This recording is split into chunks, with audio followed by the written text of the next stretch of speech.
बहुत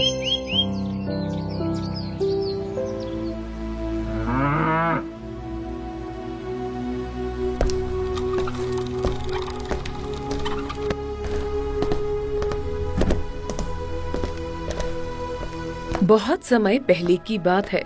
मुरारपुर गांव में महेश नाम का एक गरीब लकड़हारा अपनी पत्नी ममता और बेटे गोलू के साथ किसी कच्चे मकान में रहता था।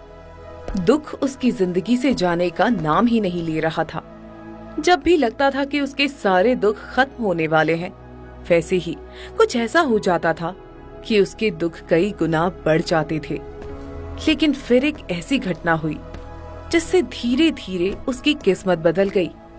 लेकिन ये सब कैसे हुआ, इसके लिए पूरी कहानी को ध्यान से देखना पड़ेगा। एक रोज महेश जंगल में लकड़ी काट रहा था। तभी उसने अपने मन में सोचा, आज से मैं रोज कई गुना ज्यादा लकड़ियां काटूंगा और बाजार में जाकर बेच दूंगा। उससे जो भी पैसे मिलेंगे सबसे पहले गोलू की फीस भरूंगा ताकि उसकी पढ़ाई चालू हो सके, क्योंकि अगर वो अनपढ़ रह गया तो उसकी जिंदगी भी मेरी तरह गरीबी में ही बीतेगी। तो महेश काफी देर तक लकड़ियां काटता रहा। शाम तक उसने ढेर सारी लकड़ियां काटकर उसका गट्ठर बना लिया और सर पर रखकर वहां से जाने लगा।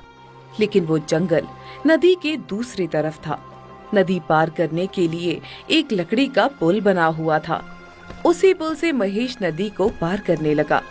सिर पर लकड़ी का गट्ठर रखे हुए था। आज मैंने दोगुनी मेहनत की है, भगवान मुझे इसका फल जरूर देगा। महेश ने इतना बोला ही था कि तभी अचानक आसमान काला हो गया। बहुत तेज अचानक आंधी चलने लगी।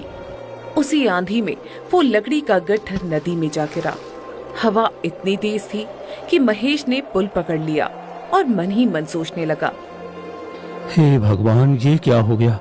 सारी मेहनत पर पानी फिर गया। अचानक बारिश तूफान सब एक साथ ही आ गया। जल्दी से पुल पार कर लेता हूँ, वरना कहीं पुल न टूट जाए और मैं नदी में गिर जाऊं, क्योंकि भगवान को तो मुझे दुख देने में मजा आता है। महेश ने किसी तरह नदी पार कर ली और अपने गांव की तरफ आ गया। इतनी तेज आंधी तूफान में दोबारा लकड़ी काटने भी नहीं जा सकता, वरना पता नहीं क्या हो जाए। नहीं, घर जाने के अलावा दूसरा कोई रास्ता भी नहीं है मेरे पास। तो इस तरह महेश आंधी और तूफान में खाली हाथ घर पहुंच गया। घर पहुंचते ही उसने देखा कि उसका बेटा गोलू खिड़की के दरवाजे पर कील और हथौड़ी से कोई नक्काशी बना रहा था। उसने अपने पापा को देखते ही बोला, अरे पापा, आप आ गए। माँ कब से आपका इंतजार कर रही है। तभी उसकी माँ बोली, कितनी देर लगा दी आपने आने में, और खाली हाथ क्यों आए? राशन लेते आते। बेचारे महेश का सर शर्म से झुक गया। उसने दुखी होकर कहा, जब पैसे ही नहीं है ममता, तो राशन कहाँ से लेकर आऊं?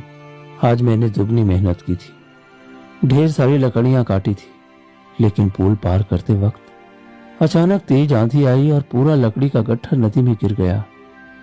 ये सुनकर गोलू और ममता दोनों दुखी हो गए।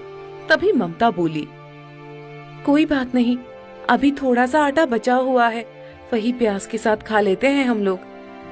तभी गोलू बोला, हाँ माँ, गरम गरम रोटी के साथ प्याज बहुत अच्छा लगता है। वैसे भी मौसम बहुत अच्छा हो गया है, इतनी गर्मी थी, थोड़ी ठंडक आ गई। अपनी पत्नी और गोलू के मुंह से ये बातें सुनकर महेश की आंखों से आंसू छलक पड़े, पर किसी तरह उसने अपने आंसुओं को छुपा लिया और मन ही मन सोचने लगा, भले ही मेरी किस्मत में दुख लिखा है, लेकिन एक चीज बहुत अच्छी है, भगवान ने मुझे पत्नी और बेटा बहुत समझदार दिए हैं। तो ममता रोटी बनाने लगी। इधर गोलू ने अपने पापा को खिड़की के पास बुलाया और नक्काशी दिखाते हुए कहा, पापा, ये देखो, मैंने सिर्फ एक कील के इस्तेमाल से इस खिड़की पर नक्काशी बनाई है। कैसी लग रही है? अरे वाह बेटा, ये नक्काशी तो बहुत सुंदर लग रही है। क्या करूं पापा, कई महीनों से स्कूल नहीं जा रहा हूँ ना, तो घर में बैठे बैठे यही किया करता हूँ। मुझे आर्ट का बहुत शौक है। पर मेरे पास तो आर्ट की बुक भी नहीं है, इसलिए कभी जमीन पर तो कभी खिड़कियों पर ही कलाकारी दिखाया करता हूँ। खैर थोड़ी देर बाद ममता ने रोटियां बना ली और तीनों लोग प्याज रोटी खाकर सो गए। अगली सुबह मौसम साफ हो चुका था, लेकिन महेश घर पर ही बैठा था। तभी ममता बोली, क्या हुआ, आज आप लकड़ियां काटने नहीं जाएंगे क्या? अरे इतनी मेहनत से लकड़ियां काटता हूँ, लेकिन कोई न कोई घटना हो जाती है मेरे साथ, इसलिए अब लकड़ी काटने का मन ही नहीं हो रहा। ऐसे हिम्मत हार जाएंगे तो हमारी आगे की जिंदगी कैसे कटेगी? आप भूल गए गोलू को हमें पढ़ाना लिखाना है। क्या आप चाहते हैं कि वो भी हमारी तरह गरीब रहे? गोलू बेचारा घर के बाहर आंगन में कोई आकृति बना रहा था। तभी वहाँ पर गांव का ही एक आदमी भोलू आ गया और महेश से बोला, अरे महेश, तुम यहाँ क्यों बैठे हो? कल मौसम खराब हो गया था, लोगों के पास जलाने के लिए लकड़ियाँ नहीं बची, इसलिए आज बाजार में लोग दुगने दाम देकर लकड़ियाँ खरीद रहे हैं। अरे कुछ लोग तो फर्नीचर बनाने के लिए भी लकड़ियाँ खरीद रहे हैं। मौके का फायदा उठा लो भाई। ये सुनकर महेश और ममता दोनों खुश हो गए। तभी ममता बोली, मुझे पहले से ही पता था कि भगवान के घर में देर है लेकिन अंधेर नहीं। देखिए भगवान ने हमारी सुन ली। सही कह रही हो ममता, आज मैं फिर से ढेर सारी लकड़ियाँ बेचकर दुगने पैसे कमा लूंगा। तुम्हारा बहुत बहुत धन्यवाद भोलू। इतना बोलकर महेश खुशी खुशी जंगल में गया और ढेर सारी लकड़ियाँ काट ली। फिर गट्ठर बनाकर पुल पार करने लगा। क्या बात है, आज मौसम कितना साफ है। लगता है भगवान आज मुझ पर बहुत मेहरबान है। आज तो मैं कुछ पैसे कमा ही लूंगा। इस तरह महेश ने किसी तरह नदी पार की और अपनी सारी लकड़ियां लेकर बाजार चला गया। उसके अलावा वहाँ पर कुछ और लकड़हारे भी लकड़ियां बेच रहे थे। सबके पास भीड़ लगी थी। तभी एक ग्राहक महेश के पास आया। अरे भाई साहब, आपके पास जितनी लकड़ियां हैं ना, सब मुझे दे दीजिए, किसी और को मत दीजिएगा। मुझे लकड़ियों की बहुत ज़रूरत है भाई।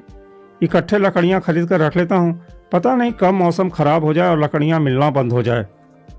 ये सुनकर महेश खुश हो गया और उस ग्राहक से बोला, हाँ हाँ क्यों नहीं चाचा, आप ये सारी लकड़ियाँ ले लीजिए, मैं बेचने के लिए ही तो आया हूँ।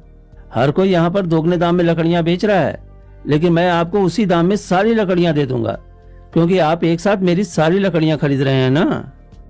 महेश की ये बात सुनकर वो ग्राहक और भी ज्यादा खुश हो गया और उसने कहा, क्या बात है, तुम तो बहुत ईमानदार हो। तुम्हारी इसी ईमानदारी को देखते हुए मैं तुम्हें दोगुने पैसे ही दूंगा, क्योंकि बाजार में सारे लकड़हारे दोगुने दाम में लकड़ियां बेच रहे हैं।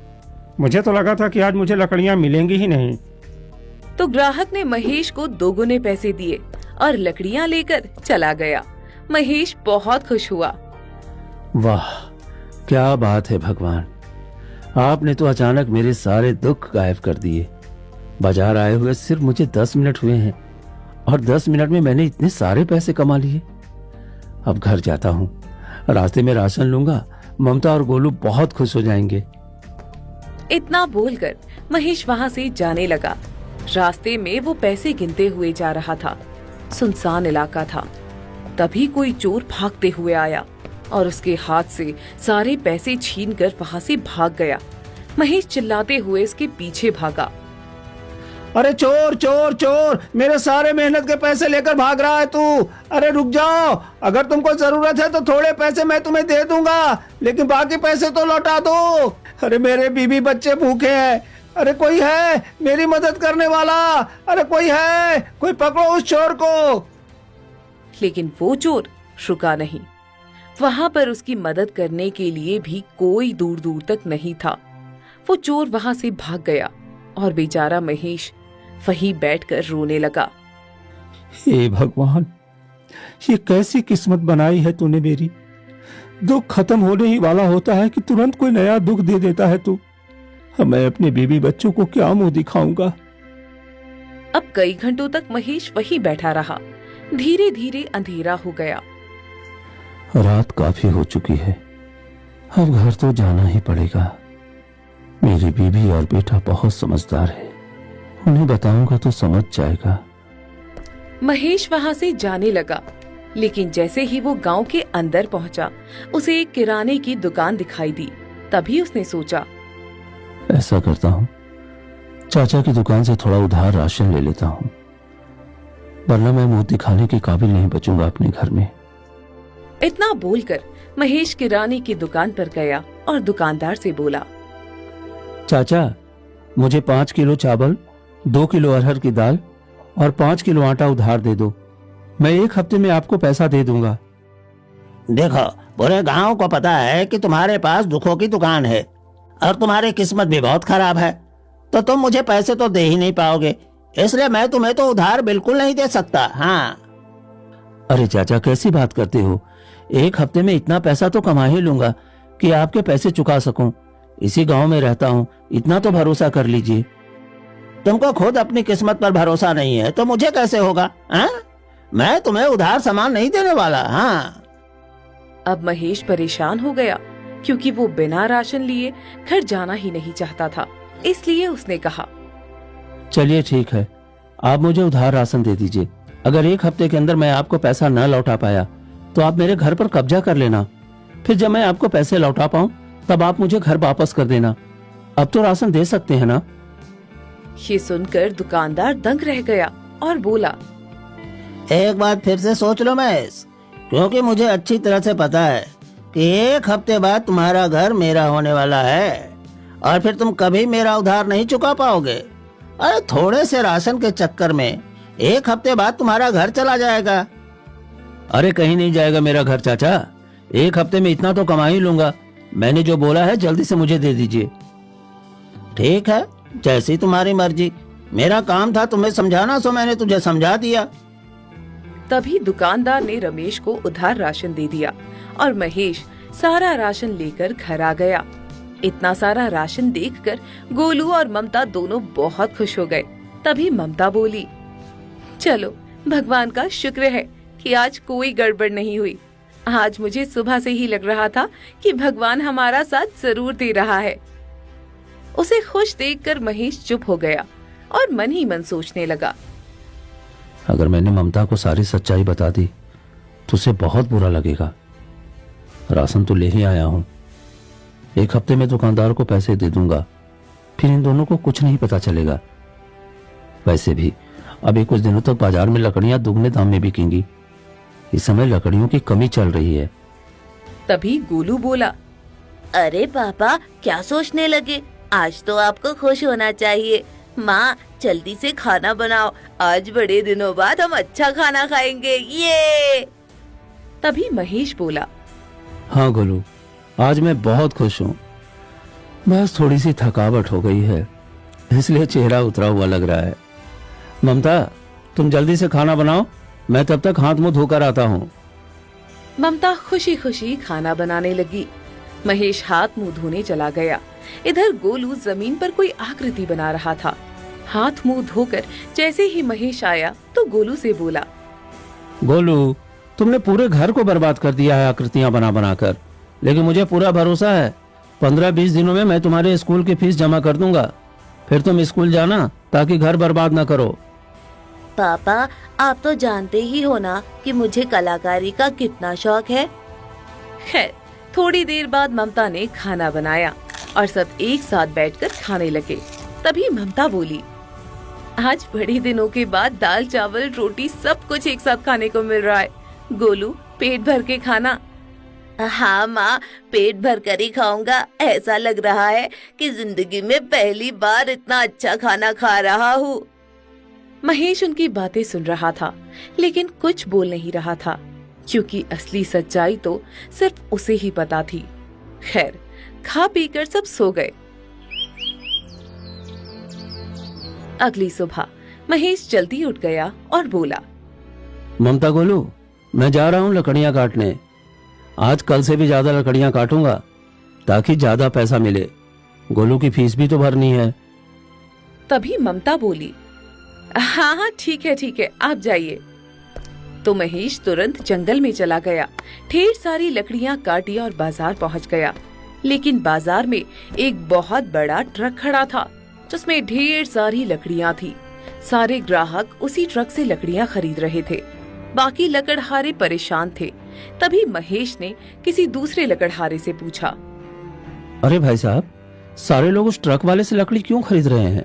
आप लोग भी बड़े परेशान लग रहे हैं।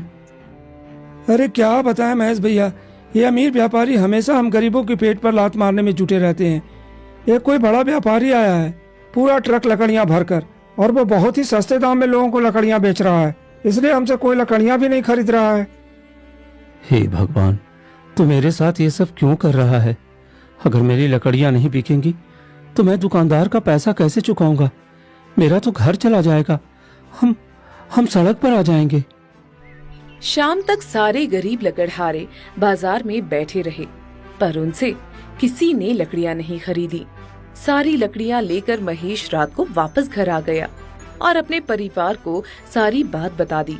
तभी ममता बोली, गलती उस अमीर आदमी की नहीं है, गलती तो हम जैसे गरीबों की किस्मत की है। चिंता मत कीजिए, आप अपना काम करते रहिए, भगवान चाहेगा तो फल जरूर मिलेगा। महेश लगातार एक हफ्ते तक वही लकड़ियां लेकर बाजार जाता रहा, लेकिन कोई उससे लकड़ी नहीं खरीदता था।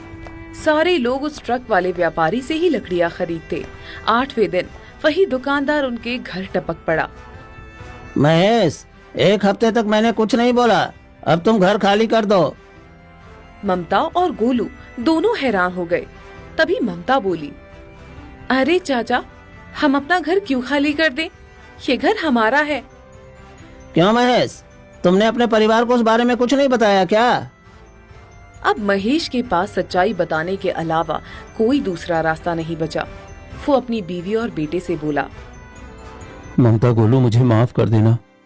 मैं तुम लोगों को सच्चाई नहीं बताई थी उस दिन मेरी सारी लकड़ियां तो बिक गईं, लेकिन रास्ते में एक चोर मेरे सारे पैसे छीनकर भाग गया, इसलिए। महेश ने सारी सच्चाई अपने परिवार को बता दी। तभी ममता बोली, जब आप घर गिरवी रखकर राशन लाए थे और एक हफ्ते में पैसे भी नहीं चुका पाए, तो घर तो खाली करना ही पड़ेगा। चाचा, थोड़ा समय दे दीजिए, हम अपना सारा सामान इकट्ठा कर लेते हैं। महेश अपने परिवार को लेकर उसी जंगल में चला गया जहाँ पर वो लकड़ियाँ काटा करता था। तभी गोलू बोला, पापा, अभी तक तो सिर्फ मुझे अपनी पढ़ाई की चिंता थी, लेकिन अब तो हमारे पास रहने के लिए छत भी नहीं है। तभी ममता बोली, अब तो हम किसी तरह अपनी जिंदगी ही काट ले, वही बहुत बड़ी बात है। गोलू को पढ़ाने लिखाने की बात तो बहुत बड़ी हो गई, वो तो कभी अब हो ही नहीं पाएगा शायद। तभी महेश ने अपने परिवार को दिलासा देते हुए कहा, ममता, गोलू, तुम दोनों चिंता मत करो, सब कुछ सही हो जाएगा। हमें हमारा घर भी वापस मिलेगा और गोलू की पढ़ाई भी शुरू होगी।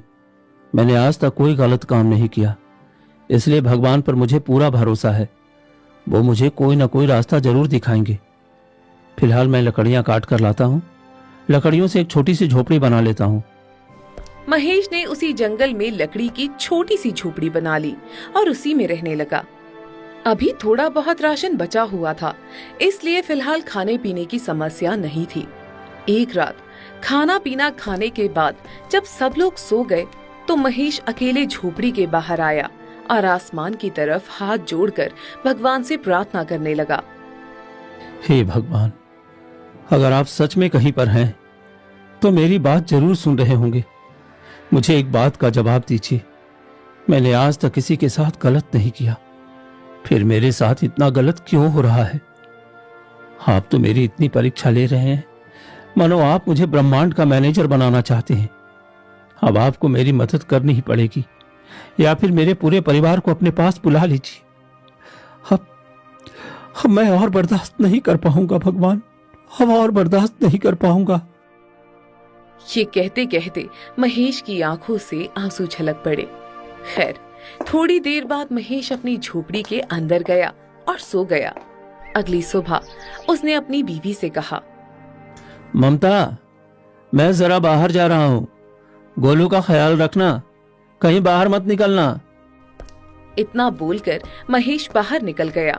उसने जैसे ही नदी का पुल पार किया, वैसे ही थोड़ी दूर पर उसे एक बुजुर्ग आदमी मिला जो बेहोश था। महेश नदी से पानी लेकर आया।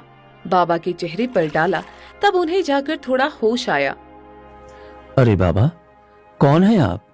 यहाँ क्या कर रहे हैं? बेहोश कैसे हो गए थे आप? तभी वो बाबा बोले, बेटा, मैं पैसे से एक बढ़ई हूँ। यहाँ कुछ लकड़ियों की तलाश में आया था, पर कोई मिला ही नहीं। मैं रास्ता भी भटक गया था। मेरे पास खाने पीने को भी कुछ नहीं था, इसलिए मैं बेहोश हो गया था। बाबा, आप मेरे साथ मेरे घर चलिए, मैं आपको खाना खिलाता हूँ। आगे की बात हम बाद में करेंगे। महेश बाबा को अपनी झोपड़ी में ले गया, उन्हें खाना खिलाया। उसके बाद बाबा ने कहा, बेटा, मुझे आम और शीशम की बहुत सारी लकड़ियां चाहिए।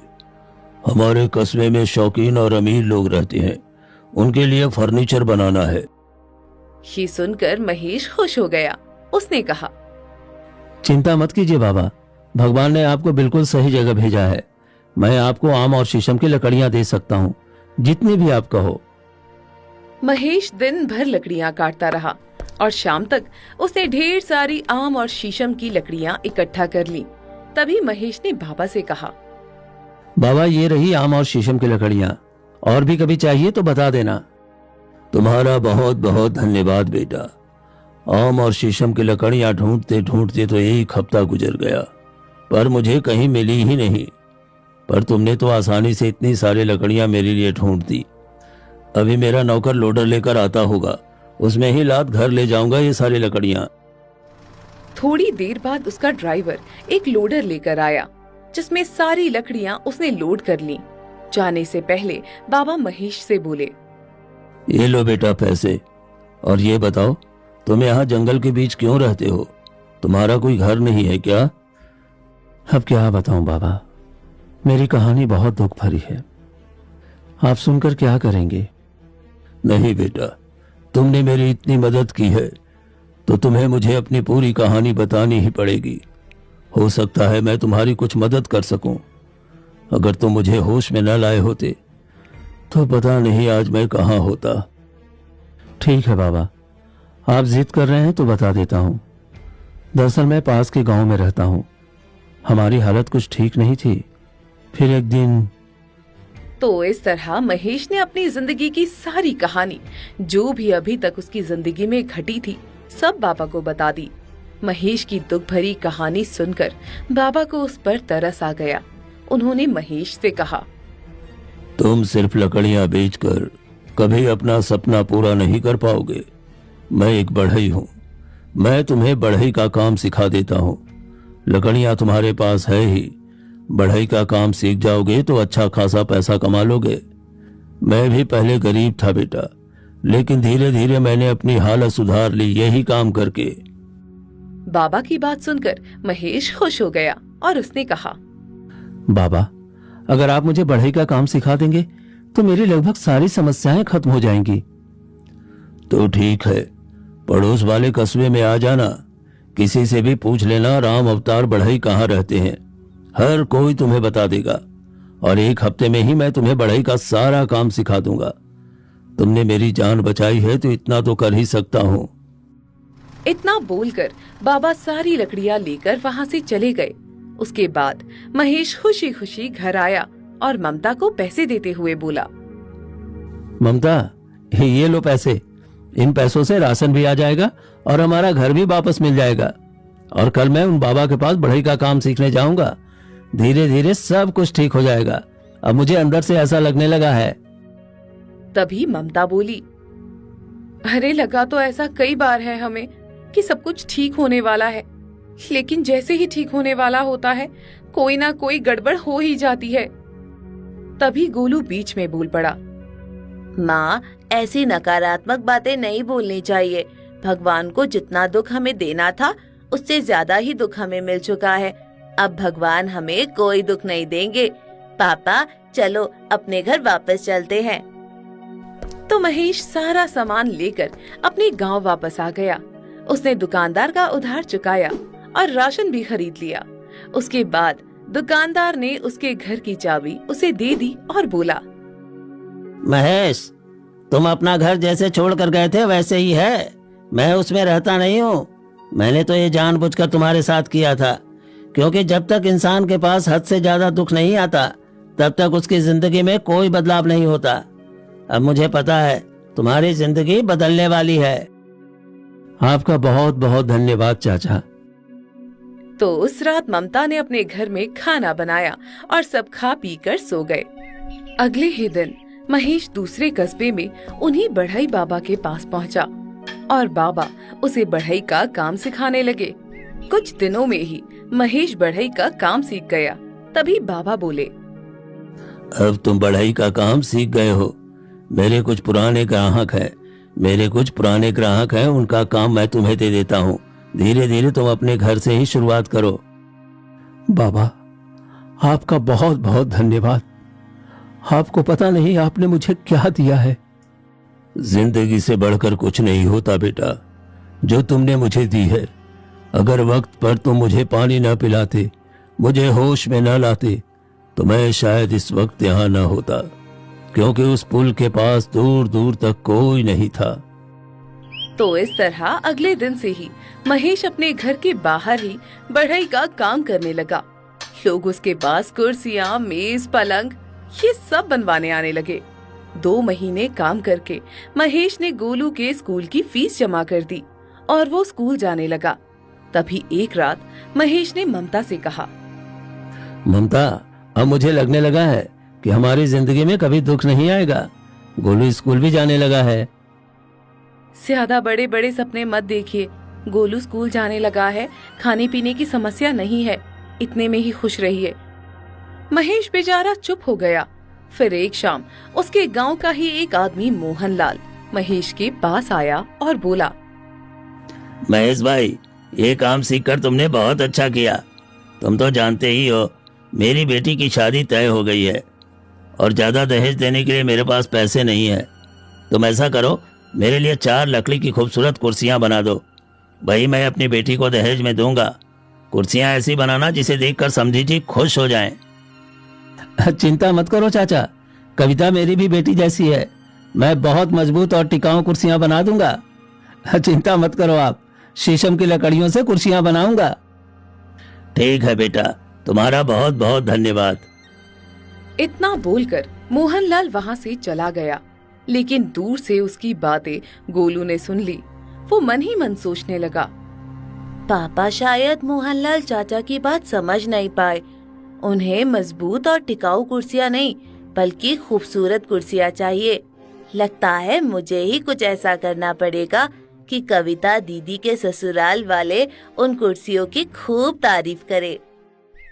तो महेश अगले दिन शीशम की लकड़ियां लाया और कुर्सियां बनाने लगा। लगभग 15 दिन में 4 कुर्सियां बनकर तैयार हो गई। तभी गोलू भागते हुए उसके पास आया और बोला, पापा, ये कुर्सियाँ कितनी साधारण लग रही है। कुर्सी ऐसी होनी चाहिए कि लोग देखते रह जाएं। बेटा, कुर्सियां तो मैंने सही बनाई है। अब मैं इसमें क्या कर सकता हूँ? ये शीशम की कुर्सियां हैं, बड़ी मुश्किल से मिलती हैं। लोग तो देखते ही रह जाएंगे और तारीफ भी खूब करेंगे। अरे, मजबूत होने से कुछ नहीं होता पापा, देखने में भी आकर्षक लगनी चाहिए। रुकिए, मैं इन 4 कुर्सियों पर नक्काशी कर देता हूँ, फिर देखना कमाल। गोलू ने रात भर उन 4 कुर्सियों पर नक्काशी की और अगली सुबह महेश उन कुर्सियों को देखता ही रह गया। कुर्सियां देखकर वो बोला, अरे वाह, क्या बात है बेटा, तूने तो कमाल ही कर दिया। लग ही नहीं रहा है कि ये वही कुर्सियां हैं जो मैंने बनाई थी। ऐसा लग रहा है कि ये किसी राजमहल की कुर्सियां हैं। तभी वहाँ पर ममता आ गई और बोली, मेरा बेटा तो शुरू से ही कलाकार है। आप ही हर वक्त उसे डांटा करते थे कलाकारी करने के लिए। अब थोड़ी ही देर बाद मोहनलाल खुद ही अपनी कुर्सियां लेने आ गया। कुर्सियां देखकर मोहनलाल की खुशी का ठिकाना ही नहीं रहा। उसने कहा, महेश, तुमने तो कमाल कर दिया। मुझे तो पता ही नहीं था कि तुम्हारे हाथों में जादू है। चाचा, ये मेरा कमाल नहीं, मेरे बेटे का कमाल है। मेरे बेटे को नक्काशी करने का शुरू से ही शौक रहा है, उसने ही ये सब किया है। मोहनलाल ने कुछ लड़कों को बुलाया और उनकी मदद से 4 कुर्सियां वहाँ से ले जाने लगा। तभी रास्ते में उन्हें गांव का जमींदार मिल गया और उसने बोला, अरे मोहनलाल, तुम तो कहते थे कि तुम बहुत गरीब हो, फिर इतनी महंगी कुर्सियां कहाँ से ले आए? यहाँ तो मिलती ही नहीं होगी, शहर से ही मंगवाई होगी। अरे नहीं जमींदार साहब, ये कुर्सियां ना ही महंगी है और ना ही मैं शहर से लेकर आया हूँ। ये कुर्सियां तो अपने महेश और उसके बेटे गोलू ने बनाई है। क्या बात कर रहे हो मोहनलाल? मुझे भी अपनी हवेली के लिए फर्नीचर बनवाना है। मैं तो शहर जाने के लिए सोच रहा था, पर शायद अब नहीं जाना पड़ेगा। मैं अभी महेश से जाकर मिलता हूँ। इतना बोलकर जमींदार साहब सीधा महेश के पास पहुंच गए और बोले, महेश, इसे ही कहते हैं घर में छोरा और शहर में ढिंढोरा। तुम्हारी कलाकारी तो पहली बार मैंने देखी है। मोहनलाल की कुर्सियां तुमने ही बनाई है ना? हाँ जमींदार साहब, वो कुर्सियां मैंने ही बनाई है और उन पर नक्काशी मेरे बेटे गोलू ने की है। हाँ, मोहनलाल ने मुझे सब कुछ बता दिया है। अब तुम ऐसा करो, कल से मेरी हवेली में लग जाओ। मेरी हवेली का सारा फर्नीचर तुम्हें ही बनाना है और उस पर नक्काशी तुम्हारा बेटा करेगा। जो लाखों रुपए मैं शहर को देने वाला था, वो मैं तुम्हें दे दूंगा। ये सुनकर महेश की खुशी का ठिकाना ही नहीं रहा। उसने 1 महीने में ही जमींदार की हवेली का सारा फर्नीचर बना दिया। उसके बेटे ने नक्काशी कर दी और उसे लाखों रुपए मिल गए। अब धीरे धीरे महेश दूर दूर शहरों तक भी प्रसिद्ध हो गया और ढेर सारे पैसे कमाने लगा। कुछ महीनों में ही उसने अपना घर बनवा लिया। उसका बेटा इंग्लिश मीडियम स्कूल में पढ़ने लगा। तो इस तरह महेश ने हार नहीं मानी और अपनी जिंदगी की जंग आखिर वो जीत ही गया।